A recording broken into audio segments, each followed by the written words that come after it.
Bonjour Pierre, Bonjour Victor. merci pour ta présence dans Parole d'un investisseur. Eh ben, ça me fait plaisir. Tu m'as dit que c'était ta première fois à la caméra. C'est ma première fois, effectivement. Donc, on va voir comment ça va se passer. Mais bon, je rassure. C'est ça, exactement, ça va très bien se passer. De toute façon, tu vas voir, il n'y a rien de compliqué. L'idée, c'est que tu nous racontes ton histoire, qui tu es, comment tu as eu l'idée d'investir dans l'immobilier, qu'est-ce qui s'est passé au fur et à mesure du temps. Et à la fin, justement, maintenant que tu as plus de recul sur tes investissements, qu'est-ce que tu fais dans la vie de tous les jours? Ok. D'accord. Donc je te laisse la parole, dis-nous tout, qui tu es. Eh ben alors, moi, donc, je m'appelle Pierre Perrin. Donc, moi, j'ai fait une école d'ingénieur. Donc, le premier emploi que j'ai eu, c'était en région parisienne. Et en fait, quand j'ai voulu commencer à chercher pour ma résidence principale, je me suis rendu compte que les premiers logements dans la ville étaient relativement chers. Et je connaissais très bien la ville de Rouen. Donc, ce que j'ai fait, c'est que je me suis dit, vu comme j'ai finalement de l'argent de côté, autant directement que j'investisse dans un logement. En me disant, plutôt que de laisser de l'argent à la banque qui a tendance à dormir et avec l'inflation qui finalement se dévalue, j'ai fait mon premier logement sur Rouen. Donc, c'était un logement étudiant. Et alors, j'ai fait ce qu'il faut absolument pas faire, je vous le dis à tous. En fait, c'était dans une résidence étudiante et il y avait, je pense, à peu près 200 logements étudiants. Et on a visité un logement qui était en vente. On a vu, ouais, super, il est bien, il est petit, c'est un studio. Donc, c'est quelque chose que finalement on maîtrise parce que c'est quand même le premier investissement. Et ça fait un peu peur, Bien sûr. etc. Et entre-temps, il a été vendu. Et la semaine d'après, on nous rappelle en nous disant, écoutez, on a un autre qui est en vente, c'est le même. On a fait la même offre de prix. Et donc, j'ai acheté un logement dans la résidence que je n'avais pas visité. Donc, à ne pas faire, hein. Parce que du coup, quand on est arrivé, on a eu de la chance. C'est que, en général, les logements étudiants dans les résidences, c'est finalement une sorte de cube où on n'a qu'une seule baie vitrée en face. Et là, vu comme on était au dernier étage, on a eu une fenêtre d'un côté, une autre fenêtre de l'autre. Et vu comme on était sur sous-pente, en fait, on est en dessous des 1,80 m, donc ça avait beaucoup plus de surface au sol et donc beaucoup plus de volume. Donc on a eu de la chance. Ouais, t'es bien retombé sur tes pattes. J'ai eu vraiment beaucoup de chance. Et combien de temps il s'est passé entre justement cette idée de je veux faire de l'investissement et ce premier investissement? T'as mis combien de temps à peu près? Là, ça a mis un petit peu de temps parce qu'il a fallu d'une part savoir, parce que je m'y connaissais pas, j'avais pas été formé, donc je me suis simplement dit, ce que je vais faire, c'est que je vais acheter un logement qui correspond un petit peu à mes finances, à peu près à combien j'ai, et je vais faire en sorte que la mensualité de l'emprunt corresponde au loyer. En me disant, c'est une affaire neutre. Bon, avec l'expérience, on sait que ce n'est pas neutre, puisque du coup, il y a de la fiscalité, etc. Et donc, du coup, combien de temps ça a mis? Je dirais, j'ai mis 3 ans entre le moment où... Ah oui, quand même. Ouais, parce que du coup, waouh, parce que quand on finit les études d'ingénieur, au final, on finit, on a 24 ans, et donc du coup, on commence à apprendre son premier logement, etc., etc. Et donc là, on a commencé à chercher pour la résidence principale. Et entre le moment où on a cherché notre résidence principale et celui où on a fait celui de Rouen, je dirais qu'il y a eu 1 an. D'accord. Donc, entre le moment des études et la résidence principale, allez, 1 an. Et ensuite, finalement, ça m'a mis 1 an. D'accord. Le temps de se renseigner. Et ensuite, 6 mois après, on a acheté notre résidence principale. D'accord. Ok. Et là, pour situer les gens, je disais, je sors de l'école, j'ai 24 ans. Ouais. Là, t'as quel âge? Là, j'ai 40 ans. Ok. Donc là, on va résumer 15 ans de parcours de vie. Et comme ça, Ah ouais, d'accord. et du coup, comme ça, on va pouvoir montrer aux gens, finalement, en 15 ans, tout ce que tu as traversé Ouais. et montrer aux gens que l'immobilier, quand tu le fais bien, ça t'enrichit, mais c'est pas en 1 an que ça t'enrichit. Non, c'est, tiens, toi qui es athlète, qui fait du sport, c'est un marathon, c'est un C'est ça, c'est ça. Là, en fait, je pense que le studio, dans un premier temps, c'est bien. Il faut le choisir proche de chez soi, parce que comme ça, du coup, à chaque fois qu'il y a un problème, quelque part, on est maître de le voir, de voir ce qu'il faut faire. Et donc, le studio est bien, parce que c'est des petites surfaces. Donc, on apprend à peindre, parce que très honnêtement, bricoler, c'est un métier, hein. C'est un métier, hein. Donc, on apprend à peindre, on apprend à se projeter en disant, voilà, le locataire, il voudra peut-être plus un miroir ici pour agrandir, etc. Puis après, on se dit, ouais, mais le sol, c'est de la moquette, c'est quand même pas terrible et tout. Donc, on apprend à poser le parquet. Puis après, on voit que la salle de bain, ça va pas. Donc, dans une petite surface, l'avantage, c'est que déjà, en termes de travaux, c'est réduit en termes de risque. Et puis, vu comme c'est dans une copro, en fait, tout ce qui est extérieur, toiture, etc., qui représente finalement souvent des gros frais, en fait, ils sont dilués dans la masse. Donc, ça, c'est vraiment bien. Donc, le studio, c'est vraiment super. Donc, j'ai commencé par ça. Puis après, donc, j'ai ma résidence principale. Ensuite, j'ai déménagé dans le nord. Là, j'ai racheté un appartement sur Rouen. Donc là, c'était un appartement qui faisait, il devait faire 50 mètres carrés vraiment près de la gare. Donc il était vraiment super avec des moulures au plafond vraiment génial. C'était lequel le plus rentable entre cet appartement-là et le studio? Bah, le studio, en fait, il était bien, il était rentable. Mais en fait, si jamais j'avais pris le crédit sur 20 ans au lieu de 15 ans, bah, c'était super. Parce que du coup, vu comme mon loyer déjà représentait la mensualité, bah, si j'avais pris 50 plus, j'aurais fait un tout petit boni, mais c'était Donc là, la première astuce que tu nous partages, c'est emprunter sur la durée la plus longue possible que vous pouvez avoir. C'est ça. Parce que l'avantage, c'est que si jamais ça fait un surplus bah, et qu'on n'utilise pas, tant mieux, ça fait une trésorerie qui est toujours confortable pour bien dormir. Et si jamais bah, vous en avez besoin, bah, vous l'avez. Et c'est toujours plus facile d'avoir un prêt tout de suite le plus long possible, plutôt qu'ensuite de revenir, mettons, 4 ans après en disant, bah, écoutez, j'aimerais avoir 50 plus sur mon prêt. C'est quand même difficile à négocier. Donc, le plus long possible, quitte ensuite après à se dire, bah, j'ai pris 20 ans, et puis au bout de 15 ans, on se dit, bah voilà, j'aimerais le rembourser. Bah, vous pouvez faire un remboursement anticipé ou alors augmenter les mensualités à la fin pour finalement faire en sorte de cuter le prêt, quoi. Donc le plus long possible, ça reste souvent le mieux. Et c'est souvent ce qui perturbe les gens parce que les gens se disent ouais, mais je vais payer plus d'intérêts, etc. Sauf que les intérêts, on les déduit.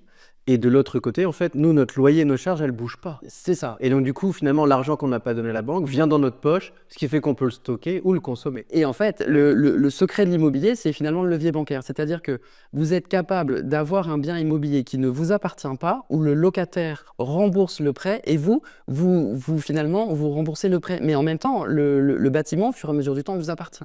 Donc c'est vraiment le secret, c'est le levier bancaire où tout l'emprunt, finalement, à la fin, vous avez un bien qui est remboursé par le locataire et vous avez payé vos charges.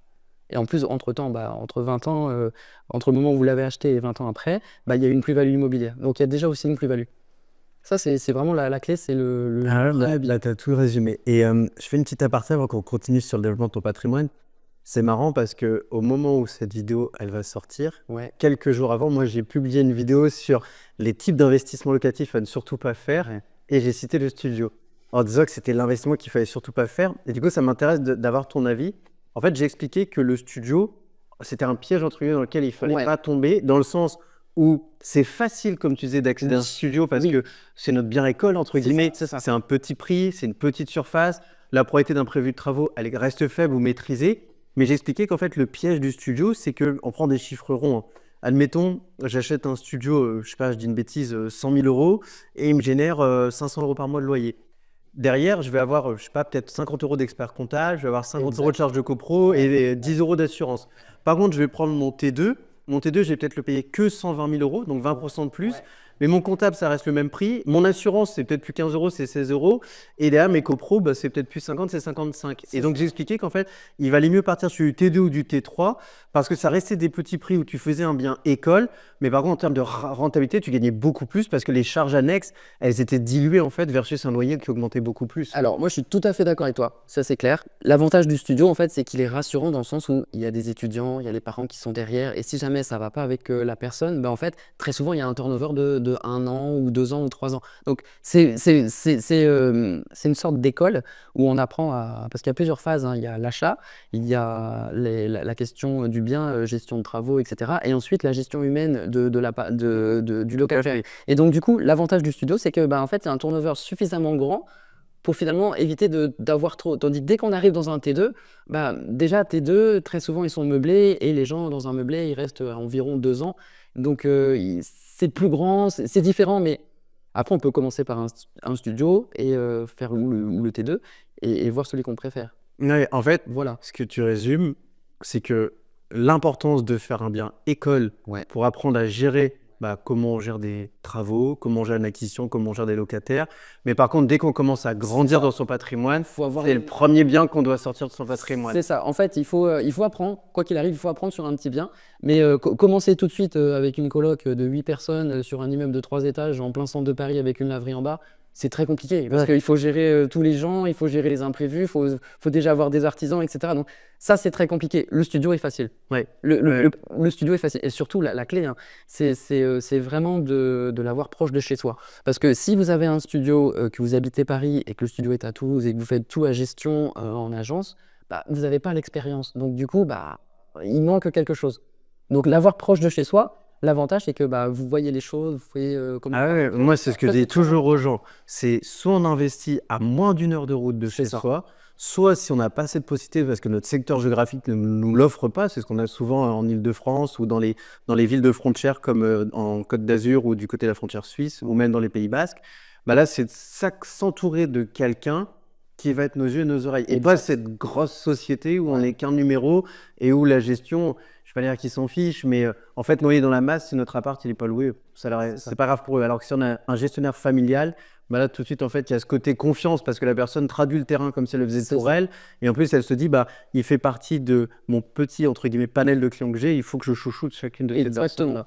Et donc après, il faut aussi penser à pourquoi est-ce qu'on fait de l'immobilier.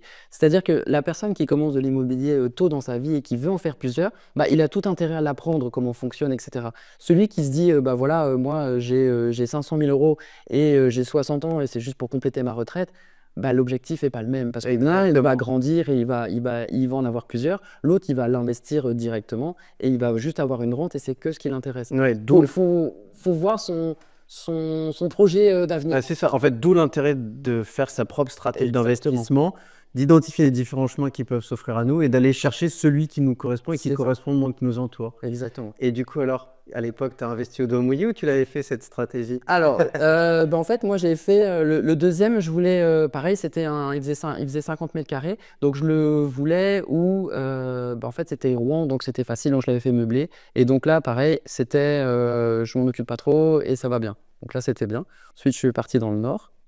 Et là, je me suis dit, bon, bah, maintenant, je pense qu'il faut peut-être se former. Donc, c'est très important de se former, dans le sens où à partir du moment où on achète des biens qui sont au-delà de 100 000 ou 200 000 ou 300 000, bah, pas de se former et dépenser 1 000 ou 2 000 euros, bah, c'est dommage parce que finalement, on peut très vite les rentabiliser si jamais on a fait une bonne négociation ou alors si par exemple, quand on achète son bien et qu'on dit au notaire, bah, voilà, vous pouvez valoriser la cuisine, etc., ça permet de faire réduire les frais de notaire, etc. Donc, se former, après, c'est super important. Moi, je le raconte toujours. C'est vraiment important. On a tous fait des erreurs. Bien sûr.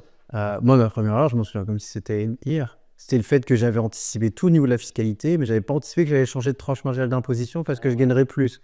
Bah, ça m'a coûté 2 500 euros. Le prix d'une formation. Ouais, et même beaucoup plus cher que le prix d'une formation. Ouais. Donc, et si je l'avais anticipé ça, bah, c'est de l'argent qui était en plus dans ma poche. Et l'avantage de la formation, c'est que bah, au début, on a conscience de notre incompétence en se disant, ouais, c'est vrai que là, j'ai des manquements, mais en fait, au fur et à mesure de la progression, bah, on a même on découvre des choses qu'on n'était absolument pas conscient. Et c'est là où justement le levier est encore plus fort parce qu'effectivement, il y a la fiscalité, il y a les travaux, comment est-ce qu'on peut faire. Il y a aussi maintenant le DPE, il y a plein de choses à prendre en considération. Et l'avantage de la formation, c'est ça, c'est qu'on prend conscience de choses que l'on n'avait pas. Et donc, du coup, bah, ça joue aussi sur la recherche, la négociation. Et je pense que aussi, on prend du recul sur des a priori et des on-dit. J'ai eu le cas pas plus tard qu'hier dans une recherche de biens. J'identifie un appartement qui est magnifique. Forcément, bah, nous, le but, c'est de jouer avec les règles et d'avoir des logements qui seront disponibles le plus longtemps à la location. Donc, on vise d'avoir que des logements qui, après travaux, sont en DPED. Sauf que depuis le 1er janvier, dans certaines copropriétés, et ça va s'étendre jusqu'en 2026 pour que ça touche toutes les copros, maintenant, on a aussi un DPE immeuble. Et là, problématique, DPE immeuble E, et il y a un compte-rendu de PV d'Assemblée Générale, impossible d'aller chercher mieux que la lettre E. En fait, ils ont fait un compte-rendu, ils estiment que c'est parfaitement optimisé. Ouais. Et du coup, dans le rapport, ce qui est intéressant, c'est qu'ils disent, en conclusion, nous attestons qu'il n'y aura jamais de travaux sur la façade en isolation périphérique extérieure ou sur la toiture avec un coffrage. Et du coup, mais en fait, ce qui est extraordinaire pour la personne qui achète, c'est qu'elle peut dormir sur ses deux oreilles parce qu'il ne se passera rien dans la copro. Exactement. Et comme la location, elle ne vise que le logement lui-même, ouais. la copro serait même en G qu'on s'en fiche, entre guillemets. Mais sauf qu'en fait, l'investisseur que j'accompagne, la première chose sur laquelle il a tiqué, c'est ça. C'est « Ah ouais, mais c'est en E, on va être embêté, on aura des problèmes, etc. » Et en fait, heureusement que j'étais derrière cette personne-là, parce que si elle avait été toute seule, elle serait passée à côté de cette opportunité, alors qu'au final, là, elle vient d'acheter un appartement sur lequel elle a quasiment 10 000 euros de plus-value latente.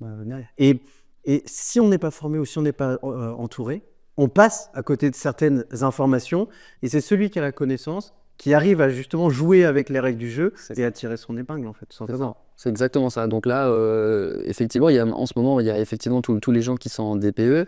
Et hier, à la clé, donc quand on discutait, bah, il y a une personne en fait qui a suffisamment de cash pour pouvoir acheter des logements qui sont loués à des gens qui ne payent plus. Et lui, il a le temps, puisque du coup, il n'a pas l'emprunt bancaire derrière. Oui, oui. Donc du coup, il dit, bah voilà, moi je vais le prendre. Et donc bah, forcément, il divise le prix par un ratio important. Et au final, bah, la personne, au bout de 8 mois, il a un logement en dessous du prix. Effectivement, il a perdu 8 mois de loyer, mais c'est pas grave.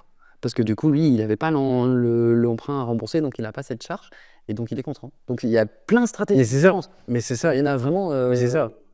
Après, il y a aussi donc différentes stratégies. Il y a l'avenir qui joue, et aussi bah, qu'est-ce qu'on a envie de faire. Parce qu'on peut tout faire hein, dans l'immobilier, je pense. C'est pour ça, toujours stratégie sur mesure. Quelle est ma situation personnelle? Quel est le monde économique qui m'entoure? Exact. Et quelles sont les directions dans lesquelles je peux partir? Et hop. Quelles sont mes compétences et vers quoi je suis le plus fort. Mais c'est ça, Ouais. c'est ça, exactement. Et donc, du coup, toi, tu arrives dans le Nord, tu te dis c'est un marché que je connais pas. En plus, j'ai envie de grossir, donc il faut que je me forme et que Ouais. je m'entoure. Donc là, je suis fort. Tu te formes, tu passes à l'action. Qu'est-ce que tu achètes?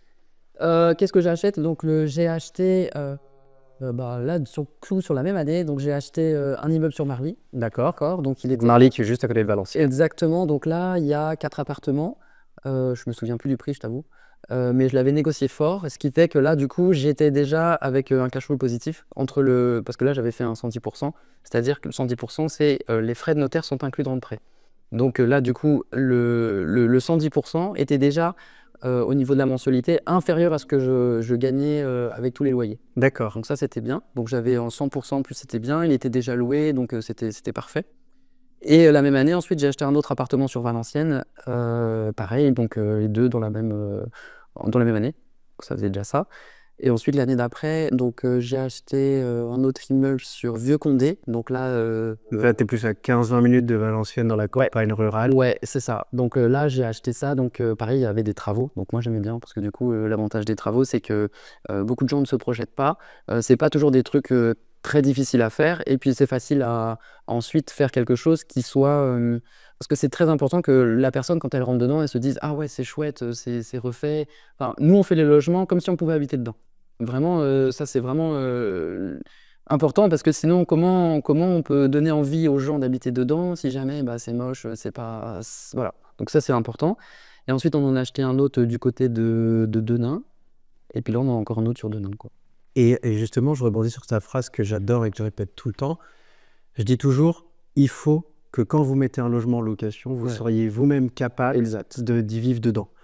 Maintenant, comment tu as réussi à faire pour trouver le juste équilibre? Parce que je sais souvent que c'est la difficulté de beaucoup de personnes que j'accompagne, trouver ce juste équilibre pour être dans une situation où tu ne tombes pas dans l'excès, où tu fais beaucoup plus de travaux que ce qu'il faudrait. Bah, en fait, il faut se poser la question, c'est donc déjà la surface. C'est-à-dire que si vous louez une petite surface, alors là, du coup, c'est facile au niveau des travaux. Par contre, quand vous rentrez dans une grande surface, donc par exemple 80 mètres carrés, bah, très vite, on peut se retrouver à avoir les fenêtres à changer, les portes, etc.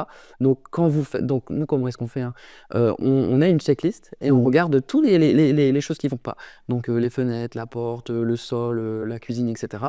Et la force d'un appartement, c'est la cuisine, la salle de bain et ensuite l'espace de vie. Donc ça, c'est vraiment... Donc, si vous mettez une belle cuisine, il y en a sur Ikea, il y en a sur plein de formes. Une cuisine, il faut compter aller entre 1000 et 2000 euros suivant les surfaces. Donc ça, c'est vraiment le plus important. Donc une cuisine, quand on la change. Et ensuite, la salle de bain, si elle est bien ou pas. Pareil, il faut la changer ou alors la remettre au goût du jour. Et ensuite, il y a tous les travaux, peinture, il manque une prise, ou alors le DPE, ça aussi c'est important. Et donc en fait, il faut vraiment se mettre à la place du locataire quand il va arriver. Un 80 mètres carrés, on ne va pas le mettre en meublé. Donc on regarde, on se dit, bah voilà, il est clair, on se sent bien, on peut se garer, etc. La cuisine est bien, les murs sont refaits, sont bien, la cuisine est bien. Voilà, c'est vraiment la clé. Et après, c'est là où il peut y avoir des dérives, c'est surtout sur le meublé. En se disant, oui, moi je vais mettre un super lit parce que ça, je vais mettre un super canapé, etc. En fait, il faut se poser la question voilà, un meuble, en général, dans un meublé, il va durer 6 ans, allez, C'est ça, c'est 5 à 6 ans. à peu près, c'est l'amortissement comptable. Donc il faut se dire, voilà, je veux mettre bien, mais si je mets l'extra bien, est-ce qu'il va durer plus que 6 ans? Pas sûr. Donc du coup, faut aller dans une milieu de gamme. Pas du premier prix parce que ça tient pas, c'est pas fonctionnel, etc. Du milieu de gamme. Ça, c'est vraiment la clé. Faut vraiment se focaliser sur le milieu de gamme. Ouais, bah c'est ça. C'est ce que je dis toujours, c'est qu'il ne faut jamais aller sur le premier prix Non. parce que bah, souvent, en fait, on va dire, OK, c'est pas cher, mais les durées de vie, on va être sur 2 à 3 ans, pas plus. C'est ça. Alors que les travaux, théoriquement, sont censés durer 10 ans. Ouais. Et sur le mobilier, bah, c'est ça, la durée de vie, c'est 6 ans en moyenne. Et si c'est pour qu'au bout de 1 an et demi ou 2 ans, pareil, ça soit cassé ou que ça soit devenu obsolète, entre guillemets, Exact. parce que l'entrée de gamme, c'est souvent une copie d'une ancienne mode, Ouais. bah, à partir de là, on s'est tiré une balle dans le pied. Et l'idée, c'est toujours d'avoir cette projection, comme tu disais, de combien j'ai mis à l'entrée, dans combien de temps ça va se renouveler, et entre-temps, il faut qu'il se passe rien, en fait. Et si jamais la personne va sur le premier prix, bah, au final, qu'est-ce qui va se passer? Par exemple, un robinet, premier prix, et ben, au bout de 3 ans, elle va le changer. Elle va se dire, ah tiens, je l'ai déjà changé au bout de 3 ans. Après, il y a une expérience qui se fait aussi. Et souvent, le premier prix, bah, on se dit, bah, effectivement, il est pas cher, mais il est pas cher sur le court terme. Sur le long terme, il peut devenir plus cher parce que vous l'aurez changé 3 fois, alors qu'un robinet, par exemple, Grohe, bah, vous le changerez au bout de 10 ans, quoi. Et toi, du coup, dans ton parcours d'investisseur, tu as fait ces erreurs-là ou dès le début, tu en avais conscience? Bah, j'ai fait ces erreurs, hein, je pense, Ouais. clair. On va les attester, hein. Donc, effectivement, donc j'ai fait ces erreurs. Au début, j'avais mis du premier prix pour voir un petit peu, je me suis dit, bon, on va voir. Et effectivement, bah, au bout de 3-4 ans, ça tenait pas très bien, parce qu'il faut savoir que le locataire ne prend pas forcément aussi bien, il ne prend pas soin du logement aussi bien que si c'était le nôtre, ce qui est normal.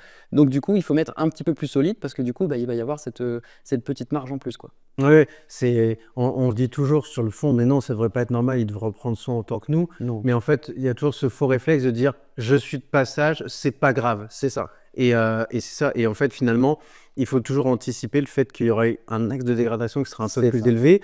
Puis après, c'est pareil, on a aussi les locataires qu'on mérite. On va parler de la phase gestion locative juste après. Moi, je dis toujours, nos locataires sont notre reflet. C'est-à-dire que si on achète un mauvais emplacement, ben, on aura des locataires de second choix. Si on fait des mauvaises rénovations, on aura des locataires de second choix. Et si pire, on est négligent et qu'on donne des logements vétus ou de mauvaise qualité, ben, on aura des locataires de mauvais choix. C'est exactement ça. C'est le logement, finalement, qui dira quel locataire il y aura. Et donc, ce qui est important, c'est qu'entre chaque locataire, bah, en fait, regardez si la peinture elle est bien faite, etc. C'est un coup de peinture, bah, ça c'est rien, hein. Mais par contre, quand le locataire va rentrer, il va se dire, ouais, c'est propre, je dois prendre soin. Tandis s'il s'est déjà abîmé, il va se dire, bon, ça passera dans l'état des lieux. Et donc, du coup, c'est un processus comme ça. Et là, toi, du coup, tu es monté jusqu'à combien de locataires gérés en simultané? Là, on en est à plus d'une vingtaine, ouais. Ok. Et allez, au total, sur 15 ans, avec les turnovers, tu as eu combien de locataires à peu près? Là, Une fourchette, hein, une fourchette. moi, je dirais des locataires, ouais, j'en ai fait une cinquantaine facile, en plus que ça même, hein. Ouais, ok, on va dire entre 50 et 100. Ouais, parce que Par là. surtout, dans un studio, le turnover, c'est quasiment tous les ans. Après, un appartement nu relativement grand, il faut compter 3 ans, 4 ans, ça dépend. Et ensuite, un T2, il faut compter 1 an et demi, 2 ans. Ok. Ouais. Et du coup, comment tu as fait pour t'organiser sur la partie mise en location? Tu as mis des stratégies en place ou c'est juste je dépose mon annonce sur un portail, j'attends que ça sonne et je vois? Non, ça fonctionne pas, ça. Ça fonctionne pas, ça. Non, parce que du coup, bah, en fait, au début, on fait ça. Au début, on connaît pas. C'est-à-dire, on pose une annonce sur un portail et on met pas toutes les infos. Et donc, du coup, bah, on se retrouve avec une visite qui, déjà, en fait, ne correspond pas dans le sens où, bah, lui, il voulait un T2, puis finalement, il se rend compte que, bah oui, c'est un T2, mais il n'y a pas le garage comme il pensait. Et donc, du coup, très souvent, qu'est-ce qui se passe? Bah, tu as une personne en face de toi qui n'a pas vu le bien et qui correspond pas. Donc, tu te retrouves à faire des visites qui ne sont pas qualitatives, quoi. Et donc, du coup, l'idée principale, c'est de se donner des étapes. Parce qu'on a tous eu la personne qui vient, qui comprend pas le bien, ou alors les ressources, ça convient pas, parce que par exemple, la personne gagne 1500 €, le loyer est à 1000 €, donc c'est compliqué.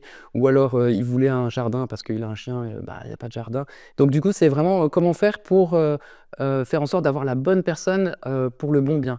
Bah, ça commence déjà par une bonne annonce, c'est-à-dire qu'il faut que l'annonce soit bien faite. Une fois qu'elle est bien faite avec toutes les infos et des certains critères, bah, du coup, hop, il rentre en contact avec toi. C'est pas parce qu'il rentre en contact avec toi qu'il va forcément tout de suite visiter le bien, puisque du coup, ça correspond toujours peut-être pas. Donc du coup, on lui donne plus de photos, une vidéo du bien, on fait tout un processus. Et puis après, on valide le dossier, parce que c'est important. Donc, est-ce qu'il a les bons revenus? Est-ce que c'est ce qu'il cherche, etc. Et ensuite, on fait une visite. Et là, bah, du coup, étant donné que toute la partie administrative a déjà été faite, bah, là, on n'est que sur le feeling. C'est-à-dire que, bah, est-ce que c'est quelqu'un que j'aimerais voir? Est-ce que ça se passe bien? Comment ça va? Et ça veut dire que dans ton process, Ouais. en fait, tu viens tu viens de balayer l'erreur que font beaucoup de personnes. Ouais. C'est-à-dire que tu publies ton annonce on te contacte, tu dis tenez, je vous donne plus de photos et une vidéo et dites-moi si ça vous a plu. Exactement. Et seulement là, tu dis à la personne ok, ça t'a plu, bah donne-moi ton dossier et derrière moi je te dirai si on va faire une visite. Et en fait, quand je dis que tu viens de balayer l'erreur que beaucoup de font de personnes, c'est que j'ai beaucoup de personnes, ils font l'inverse. Ils mettent leur annonce et tout de suite c'est bah, vous pouvez me dire votre situation, vous pouvez me raconter ceci, vous pouvez me raconter cela. Et en fait, ils ont perdu tout un temps à questionner, à se dire est-ce qu'ils rentrent dans les cases, est-ce que c'est ce que je veux. Et seulement après, je lui donne plus d'infos. Et au final, bah, 2 fois sur 3, ça va pas plus loin. Alors que toi, en faisant l'inverse, tu es dans cette situation où je t'ai donné envie. Et comme je sais que ça te donne envie, bah, tu vas avoir envie de compléter le formulaire ou les questions que je te demande de me répondre. Et en plus, bah, tu vas le faire tout seul vu que tu vas suivre ce que je t'ai demandé de me cocher. Et donc pour toi, c'est devenu extrêmement passif pour scorer, entre guillemets. C'est ça. Et en fait, c'est parce qu'il y a aussi le fait, c'est que quand on est investisseur, bah, on se dit, est-ce que je vais louer mon bien? Même si le bien, ça fait 10 ans qu'on l'a, on connaît tout ça. Ça fait 10 ans qu'on l'a, on se dit, ouais, est-ce que je vais quand même le louer tout de suite, etc. Et donc, du coup, bah, on se dit après, ah, il y a une personne qui correspond à peu près, c'est bon, je vais le lui louer. Mais c'est pas parce que c'est cette personne-là que c'est forcément le meilleur locataire. C'est votre premier locataire candidat qui correspond à votre désir. Mais peut-être que finalement, juste après, donc au bout de tout, faut faire les 4-5 visites. Bah après, vous visitez les 4 et vous dites, bah voilà, moi, cette personne-là, bah, je la sens bien, c'est quelqu'un avec qui je me projette, c'est quelqu'un qui est jeune, qui a envie de y aller, ou alors c'est quelqu'un d'un peu plus, un peu plus calme, qui me correspond mieux. Parce qu'il y a autant de candidats locataires bien pour une personne que pour une autre. Il y a pas En fait, le but, c'est que tu confirmes qu'il y a cet intérêt d'avoir non seulement ta stratégie immobilière, en faisant typiquement dans ma tête, je sais pas, je vais acheter un T3. C'est ça. Et également ta stratégie de, une fois que j'ai mon T3, ben, est-ce que je veux une colocation de 2 étudiants Exactement. ou est-ce que je veux cette personne qui a peut-être 55 ans qui se voit finir toute sa vie dans ce C'est logement-là? ça. Et parce que du coup, il y a autant de profils de locataires que de profils de bailleurs. Et on a tous des expériences en disant oui, moi c'est vrai que j'ai déjà eu ce type de personne-là, qui est par exemple, voilà, il y a des gens qui vont dire ah, vous avez un chien, moi j'adore, venez chez moi. Il y en a d'autres, ah, vous avez un chien, moi j'ai une super mauvaise expérience. Donc pour le même critère, il y en a qui vont plutôt dire allez, venez. Il y en a d'autres qui vont dire non, non, c'est pas possible. Et donc du coup, là, c'est important, c'est que le propriétaire finalement, il ait ce feeling avec le locataire. Mais si on lui enlève le filtre de la partie administrative et de la partie financière, etc. On est concentré que sur ça. Et donc là, du coup, c'est juste du feeling. Et donc là, il se dit, ouais, ça y est, c'est bon, j'y vais. Et ça, c'est important. Et là, justement, je te tends une perche parce que je connais la réponse. Mais donc là, forcément, ça fait 15 ans que tu investis. Forcément, tes revenus augmentent de plus en plus vu que tu as de plus en plus d'amortissement de ton capital et de loyer. Ça te titille à un moment d'arrêter de travailler, de créer une autre activité. Exactement. Et donc, qu'est-ce qui s'est passé? Et qu'est-ce qui s'est passé? Eh ben, en fait, il s'est passé la location facile. Et donc, en fait, donc c'est justement tout ce processus que j'ai fait comme au début, où tout était compliqué, où les gens, ils arrivaient, c'était pas ce qu'il fallait, où on passait du temps à visiter, où le locataire, il vient pas. Quand tu sais, il est 18h, tu t'es dépêché, il faut que tu ailles à la crèche chercher la petite, et le locataire, il vient pas, il te prévient genre 10 minutes. Ah bah non, j'ai trouvé un logement, monsieur, mais j'ai oublié de vous prévenir. Donc, tout ça, et ben en fait, je me suis dit, moi, ça fonctionne super bien chez moi. Est-ce que je pourrais pas aider d'autres personnes en fait? C'est vraiment ça. Est-ce que je pourrais pas faire en sorte que les bailleurs ne se concentrent que sur le feeling? Et donc du coup, c'est comme ça qu'on a créé la location facile. C'est tout le processus avant, on s'en occupe, et lui ne règle que la partie feeling avec le locataire. Et donc, du coup, l'ayant testé à plusieurs reprises, C'est vrai. je peux te donner un peu plus de recul sur le process. Donc, en fait, tu récupères un descriptif du bien. C'est ça. Tu nous guides sur comment faire des belles photos et belles vidéos. On te donne tout ça et tu te débrouilles. Exact. Et moi, je l'ai vécu. Là, sur la dernière mise en location qu'on a fait, il y a eu plus de 80 demandes. Il y avait 14 visites de programmées. J'ai fait la première partie où il y en avait 6. Sur les 6, en effet, il y a une personne où il n'y avait pas du tout le feeling. Ouais. Et les 5 où, en effet, s'il y avait 5 maisons, j'aurais loué aux 5 personnes. Ça, c'est l'expérience utilisateur, où je confirme que ça a été extrêmement passif pour moi. En plus, j'ai fait ça pendant que j'étais en vacances, donc j'ai vraiment vu tout le côté confortable. Qu'est-ce qui s'est passé pendant ce temps-là dans les coulisses de ton côté? Qu'est-ce que moi, j'ai pas vu, en fait, et où tu m'as soulagé, en fait, indirectement? Et ben en fait, moi, ce que j'ai fait, c'est que j'ai récupéré ton annonce. Enfin, j'ai récupéré toutes les données que tu m'as données. J'ai regardé un petit peu, parce que c'est important, entre le moment où le bailleur demande un loyer, est-ce qu'il est en adéquation avec le marché? Donc, j'ai regardé si finalement ça correspondait au marché. Donc, si tu me disais, bah voilà, moi je veux mettre un 50 mètres carrés à 1000 € alors que tout autour c'est 600 €, on va tous les deux droit dans le. Donc, j'ai regardé si ça correspondait. Ensuite, j'ai rédigé une annonce. Donc, le principe de l'annonce, c'est qu'il faut qu'elle se démarque des autres. C'est-à-dire quels sont les avantages de ton bien et qu'elle soit relativement claire sur qu'est-ce que toi tu recherches. Donc, si tu veux une garantie visale, est-ce que tu veux un garant, quand est-ce que c'est disponible, etc. Donc ça, c'est la première étape. Ensuite, j'ai tous les gens qui m'ont écrit et donc j'ai filtré dans le sens où oui, je cherche un logement, non, je le veux dans 3 mois. Toi, si je te dis que c'est dans 3 mois que tu as ton locataire, ça va pas te plaire. Donc du coup, j'ai filtré comme ça. Ensuite, j'ai eu d'autres filtres donc, par rapport, écoutez, voilà, oui, un garant, etc., etc. Donc ça, c'est un autre filtre. Ensuite, on a discuté, donc ils ont eu les photos, la vidéo, etc. Il y en a qui m'ont dit, bah non, finalement, c'est pas ce que je recherche. Donc hop, donc ils ont été réorientés. Et ensuite, j'ai récupéré le dossier en leur demandant, voilà, envoyez-moi toutes les pièces justificatives. Et si vous pouvez être admissible à Visal, écoutez, commencez à remplir le dossier. Comme ça, du coup, directement, il y aura le Visal. Et ensuite, après, on avait discuté deux créneaux horaires. Moi, j'aime bien en avoir un en semaine, en soir, et un week-end. Et donc, je demandais 1h30 à chaque fois. Et après, je leur ai dit, voilà, il y a 2 créneaux, réservez quand vous pouvez. Ils ont réservé et ensuite je l'ai relancé pour être certain qu'ils arrivent au rendez-vous. Et toi, pareil, tu as reçu une fiche descriptive avec comment il s'appelle, son numéro de téléphone, etc. Pourquoi est-ce qu'il le veut, etc. Ça, une fiche descriptive. Et en fait, quand vous êtes rencontrés ensuite, hop, vous aviez chacun, vous vous connaissiez, en fait, finalement. Vous Ouais, connaissiez. tout à fait. Et à la fin, tu as fait tes 4 visites. Et tu m'as dit, voilà, moi, je vais prendre Monsieur Durand, par exemple. Et moi, après, je me charge aussi de dire, voilà. Oui, c'est ça, en fait, sur les 5 visites que j'ai fait, il y a les 4 où tu as dit, non. Exactement. Ouais. J'ai dit à Madame Dupont, écoutez, voilà, c'est vrai que vous voulez le logement, mais malheureusement, il a été loué. Donc, parce que ça aussi, c'est très important, parce que finalement, la personne cherche un logement. Mais si jamais on lui donne jamais de retour, moi, la relation humaine, c'est important. Donc, du coup, je lui ai dit, voilà, écoutez, chaque personne a eu, oui, vous êtes retenu pour le bien. Là, écoutez, non, non, non. Et donc, du coup, elle peut continuer à avancer aussi, quoi. Et c'est vrai que ce que j'ai beaucoup apprécié avec ton concept, c'est qu'en fait, finalement, tous les deux, toi, ça fait 15 ans, moi, ça fait 7 ans que j'investis, on a constaté les mêmes choses, en fait. Que mettre en location, c'est très chronophage. Ouais. Par contre, gérer au quotidien, quand on a 1, 2, 3 biens, on n'a pas forcément besoin d'une agence parce que quand on a créé la relation humaine et qu'on a drivé la personne sur comment elle nous contacte et dans quel contexte, au final, on n'aura pas beaucoup de fois au téléphone. Donc, le moment le plus crucial, c'est la mise en location. Exact. Et c'est vrai que quand tu reçois 80 messages, que tu as ta vie pro, ta vie perso, si tu veux prendre du temps pour toi, c'est hyper chronophage en fait. Ah ouais. Et c'est vrai que j'ai constaté qu'on avait les mêmes process. Et vraiment, pour les gens qui nous regardent, pour les aider, je crée une annonce claire, je me mets au prix du marché, je me fais des belles photos, je fais des belles vidéos, je l'envoie à la personne. Une fois qu'elle m'a dit je suis amoureuse du logement, je le veux, elle me remplit des critères sur une feuille où j'ai présélectionné, elle me dépose ses dossiers dans un drive,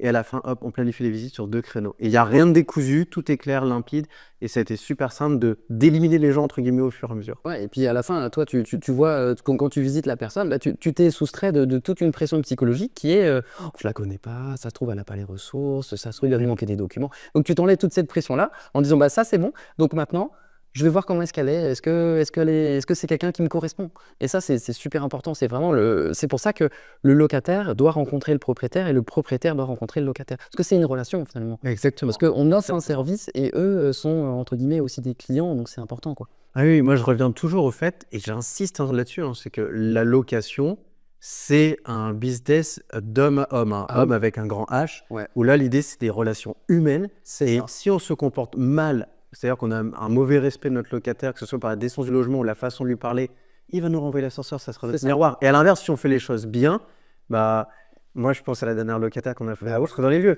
Quand tu as quelqu'un qui pleure au téléphone parce que tu lui as donné le logement, qu'elle t'envoie en disant mais j'ai ressenti que vous étiez une belle personne, merci beaucoup, qu'elle vient, qu'elle est entourée, tu peux pas avoir de problème avec quelqu'un. Ben non, et puis même, c'est entre guillemets, on offre, effectivement, il y a un côté financier, mais quelque part, on fait de l'immobilier parce que on aime se projeter dans les travaux, on aime la relation humaine. Enfin, il y a tout un ensemble qui fait que finalement, on offre une solution, mais il faut la faire bien. Et puis, c'est vraiment une histoire d'homme, hein. Enfin, je veux dire, de relations entre personnes, hein. Et là, du coup, dans ton process, tu es capable d'accompagner tout bailleur, peu importe où il est en France, ou Exact. que là où tu habites dans le Nord? Non, partout en France.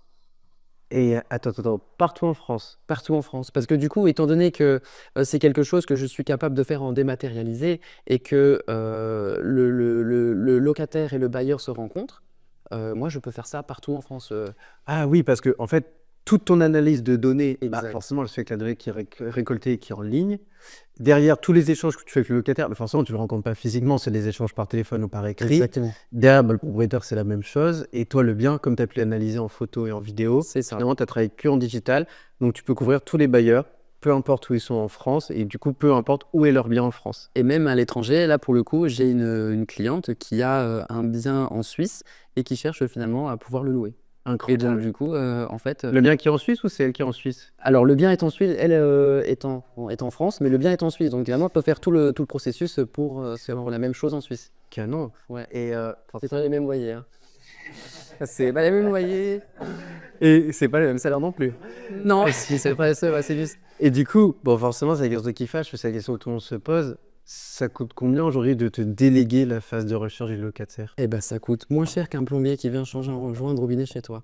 C'est-à-dire que tout le processus, en fait, c'est-à-dire du moment où on se contacte avec la diffusion de l'annonce, la sélection des candidats, la validation du dossier, la prise de rendez-vous et la création du dossier, et ben en fait, tout ça, le forfait, il est à 200 €. 200 € TTC, parce qu'en fait, et que ce soit un studio ou un T3 ou une maison, la quantité de travail est la même. Et donc, C'est-à-dire, du coup, une recherche de locataire égale la même quantité de travail. Donc c'est un le même forfait. coût. Une recherche de locataire, un bien, alors du coup, c'est 200 €. Oui, donc en fait, tu disruptes complètement le marché des agences immobilières sur la phase de recherche. Ouais, Parce que finalement, eux, on est souvent au coût de 1 mois de loyer à peu près. c'est ça. Alors que là, toi, tu peux être vite à seulement un tiers du coût du loyer, par C'est exemple. ça. Et donc, du coup, vu comme. Et l'avantage aussi, c'est que au final, j'ai plus de candidats. Parce qu'à partir du moment où les candidats vont vers les agences immobilières, en fait, c'est souvent des gens qui sont déçus du marché, entre guillemets, de propriétaire à propriétaire. Et moi, je reste sur ce marché-là. Donc, du Oui, coup, parce que comme il n'y a pas d'honoraires Exactement. d'agence. Et donc, du coup, moi, j'ai beaucoup plus d'entrées et donc beaucoup plus de visibilité. Oui, parce que ton locataire ne paye pas de frais de dossier. Non, non, du tout. Ok. Et en plus, ce sont aussi des frais qui finalement, payés par le propriétaire bailleur, qui finalement, lui, pourra déduire dans ses charges. Oui, donc en fait, c'est ta facture, ton code APE permet d'avoir une déductibilité pour les gens qui font de la location meublée non professionnelle et pour les montages en société. Exactement. Super, c'est canon. Et donc, du coup, tu me disais que forcément, dans l'idée justement d'accompagner un maximum de personnes, tu étais favorable à ce qu'on puisse mettre en place un code de réduction Ouais. pour toutes les personnes qui visionnent la vidéo. Absolument. Canon. Du coup, on va vous mettre ça dans la description. Quel pourcentage ils vont avoir? 15%. 15%. Comme ça, du coup, ça fait, au lieu de 200 €, ça fait moins 15%. Donc, je pense que c'est super. Parfait. Écoute, vous voyez, pour dire merci Pierre. Et sincèrement, je vous invite à tester le service de Pierre. Moi, ça fait un petit moment que je connais Pierre. On a déjà fait 3 mises en location ensemble, dont 2 où j'étais en vacances. Et c'est vrai que c'est extrêmement confortable. Et même au-delà du fait de chercher un locataire quand on est en vacances, c'est même dans la vie de tous les jours, en fait, c'est confortable parce que on n'a pas à gérer les appels, on n'a pas à gérer les mails, on n'a pas à gérer les SMS, on n'a pas à gérer les annulations de visites. En fait, c'est ça, c'est ce que je disais tout à l'heure, on se libère le cerveau. Et moi, je sais que je t'ai donné les infos, je t'ai donné la première date de planning qui était 10 jours plus loin. J'ai pas ouvert une seule fois mon agenda. Le jour où il fallait que je me présente aux visites, j'avais déjà les fiches, tout était carré. Et au final, j'ai pu me concentrer sur la personne en elle-même. Et derrière, en plus, parce que c'est toujours dur, hein, quand tu as plusieurs personnes qui disent « je veux votre logement » et toi, tu vas être le méchant qui va dire non. Ouais. C'est toi qui as eu ce rôle-là. Pierre, merci. Donc, écoute, je te remercie encore. Je vous invite vivement à le contacter si vous avez une volonté d'identifier facilement des locataires et de vous soulager justement de tout ça. Puis écoute, merci beaucoup Pierre pour Écoute, cette ça fait un vidéo. Et j'aime toujours conclure avec cette question-là. Aujourd'hui, ça fait 15 ans que tu investis. Ouais. Tu as acheté plusieurs biens, tu as géré plusieurs locataires. Si tu devais partager un petit truc aux gens qui nous regardent, qu'est-ce que tu leur dirais? Moi, je dirais choisir un canal de communication. C'est super important. C'est-à-dire, si vous préférez les appels, restez sur les appels, mais il faut donner des créneaux, qu'on vous appelle pas à n'importe quel moment. Si vous préférez les messages, restez sur les messages. Comme ça, du coup, ça permet de garder le fil de la communication. Si vous préférez les mails, pareil, restez sur les mails, parce que comme ça, il y a toujours l'historique. Mais il faut garder le canal, comme ça, vous savez comment le contacter, et lui sait comment vous contacter. Parce que si vous faites des mails, puis qu'après vous appelez, que vous envoyez des SMS, non, un seul canal. Canon. Ah ouais, un seul canal. Canon, j'adore. Écoute, merci à toi pour cette vidéo. Merci à vous tous pour votre visionnage. N'oubliez pas, comme d'habitude, de vous abonner, puis de laisser votre like et un commentaire. Ce sera avec plaisir qu'on vous y répondra. Et puis à bientôt pour une prochaine vidéo. Et en attendant, on vous souhaite de bons investissements. Ciao!